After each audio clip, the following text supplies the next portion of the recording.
Yo, what's up? Welcome back to Mythos Musing. Today we're not just gonna explore some new land, nah. We're digging into the past of a dude most people only know for like his last 5 minutes on screen. Yep, we're talking Uriel Septim VII, the emperor who was around for ages, made some huge calls, and whose life before that whole Oblivion mess, totally overlooked. Seriously, for most players, Uriel's just that wise old guy who drops a prophecy, hands you the Amulet of Kings, and then bam, gets shanked by cultists in a sewer. His death kicks off the whole Daedric invasion, right? But if you only know him for his ending, you're missing out on a whole lifetime of grind, smart moves, and leading the Empire for like 60 plus years. So, who was Uriel Septim VII before Oblivion? What kind of crazy stuff did he deal with? What kind of ruler was he to stick around that long? Let's dive into the Elder Scrolls lore, pull in info from Arena, Daggerfall, and Morrowind to really get the lowdown on this mysterious emperor. Okay, so Uriel Septim VII's story, for most of us, starts with his big comeback. Before the Elder Scrolls Arena, the Empire was kinda in the dark. For 10 years, starting in the Third Era 389, everyone thought Uriel Septim was just chillin' on a grand tour, visiting all the provinces. But nah, dude was actually betrayed and locked up by his own Imperial battle mage, Jagarthan. This sneaky sorcerer, a total master of illusions, used some super powerful magic to pretend he was the Emperor. So the Empire was basically run by a fake for a decade, slowly going downhill. It was called the Imperial Simulacrum. During this dark period, Uriel Septim wasn't just gone. He was a prisoner, stuck in some weird dimension, probably a pocket of oblivion. His whole existence was a secret. Than, that slimy dude, wasn't just sitting on the throne. He was actively messing things up. He'd tax the provinces like crazy, start little wars between them, and generally just let the imperial bureaucracy rot from the inside. Imagine that, an emperor, used to having all the power, suddenly stripped of everything. Trapped in a void while some imposter trashed his name and messed up his beloved empire. The sheer helplessness, the frustration of knowing your people are suffering because of a lie that had to be brutal. That whole experience definitely made him tougher, gave him a serious radar for backstabbers, and probably made him super paranoid about hidden threats. He literally saw the Empire almost crumble from within, and that kind of trauma sticks with ya. But then, out of nowhere, the Eternal Champion, that's you, the player in Arena, swooped in. Guided by the ghost of Rhea Silmain, one of Tharn's old students who he totally murdered, the champion went on this epic continent-wide scavenger hunt to find all the pieces of the Staff of Chaos. This staff wasn't just some fancy stick. It was like the ultimate symbol of imperial power, super ancient and tied to the very foundation of the Empire. Once it was put back together, Jagarthan got clapped, and Uriel Septim VII was finally free. His return to the throne was a massive party across the Empire. He didn't just survive 10 years of magic prison, he got his rightful spot back, all thanks to some random hero. This early experience taught him a huge lesson, that the Empire's fate often depended on regular folks doing extraordinary things, not always the big shots in charge. Betty remembered that one. He learned that true power could come from the most unexpected places, a lesson that would serve him well later on. After getting his throne back, Uriel Septim had a huge job, got to rebuild trust and get the Empire back in control. But his reign wasn't going to be easy. The next big problem, which is what the Elder Scrolls 2, Daggerfall was all about, centered around the crazy political mess in the Iliac Bay. This wasn't just a few squabbles, we're talking hundreds of tiny kingdoms, each with their own greedy nobles, ancient grudges, and secret agendas. There were tons of warring kingdoms, powerful noble families, and ancient magic artifacts just waiting to blow up the whole region. The biggest deal was the legendary Numidium, a giant Dwemer robot with insane power, and the Mantella, its equally powerful heart. This thing could literally reshape reality, or just stomp everything flat. So yeah, everyone wanted it. Uriel Septim, knowing how dangerous it would be if the Numidium fell into the wrong hands, sent another unlikely agent, you, the player, just a Blades agent, to the Iliac Bay. The Emperor's mission was clear: figure out who killed King Lysandus, uncover the Numidium's secrets, and stop anyone from misusing it. But the situation was way more complicated than just go get the robot part. The Mantella was also being hunted by tons of different groups, including the super creepy cult of Mannimarco, the King of Worms, who wanted to become a god, and the various kings who wanted to use it for their own petty wars. The end of Daggerfall was this wild thing called the Warp in the West, or Dragon Break. This totally mind-bending event kicked off by the Numidium's activation, saw all the different groups in the Iliac Bay somehow achieve their goals at the same time. It was like a time paradox, where multiple realities happened at once, then just kinda collapsed into one outcome. Imagine trying to explain that to someone. When the dust settled, all those hundreds of tiny kingdoms in the Iliac Bay were suddenly just a few big ones, all firmly under Imperial control. It was a bizarre, almost unbelievable consolidation of power. Now, exactly how much Uriel Septim was involved in the warp is still kinda hazy and debated, but most people think he, or at least his top guys, knew this could happen.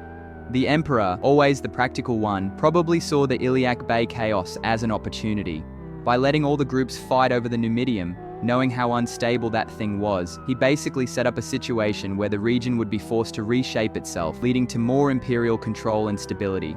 It was a brutal calculated risk, but it totally worked for the Empire in the long run. This shows Uriel was willing to embrace, or at least strategically manage, chaos to get what he wanted.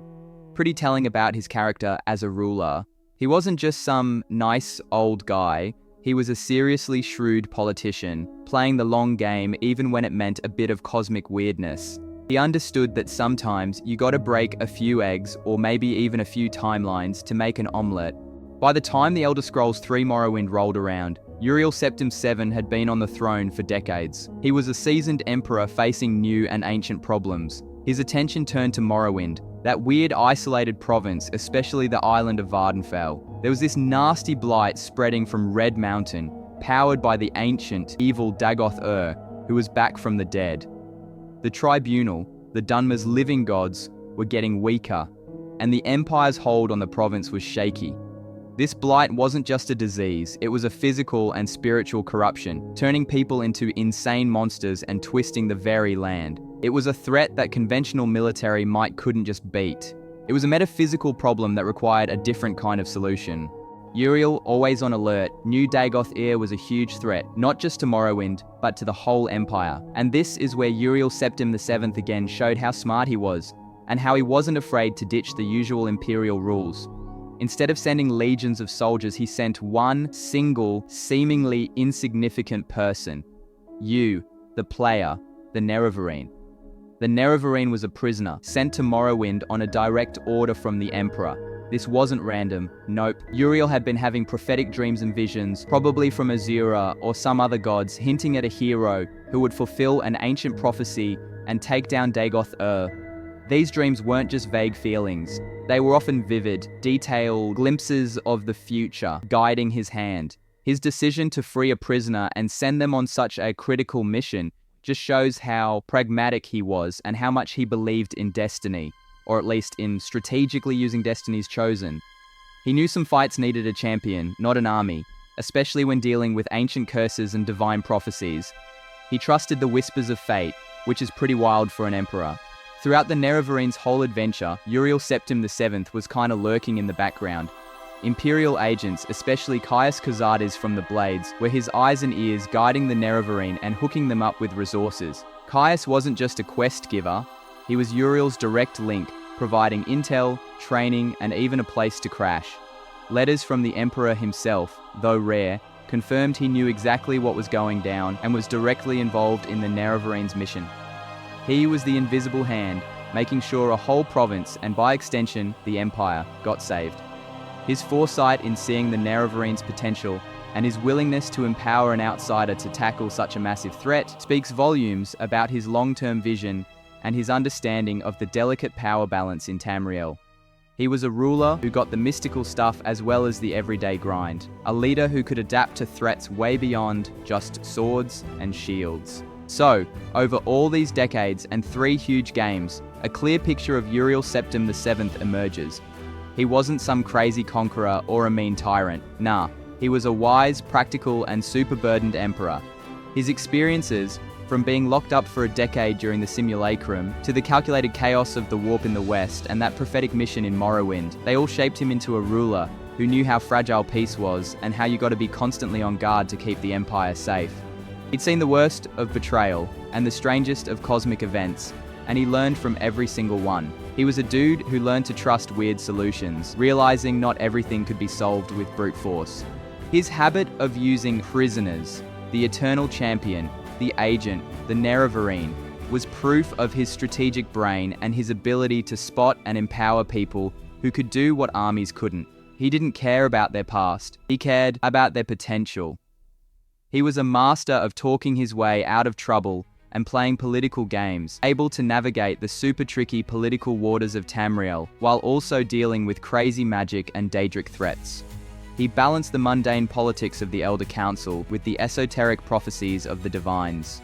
Uriel Septim VII's reign was super stable, kinda a golden age in many ways, even with all these hidden forces constantly trying to mess with the Empire.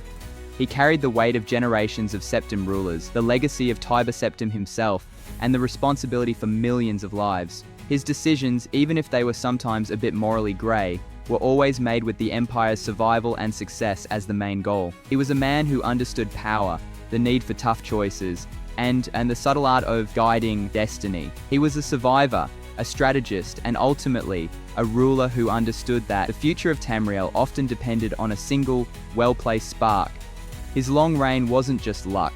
It was a testament to his adaptability and his deep, if sometimes unconventional, understanding of the forces at play in his world.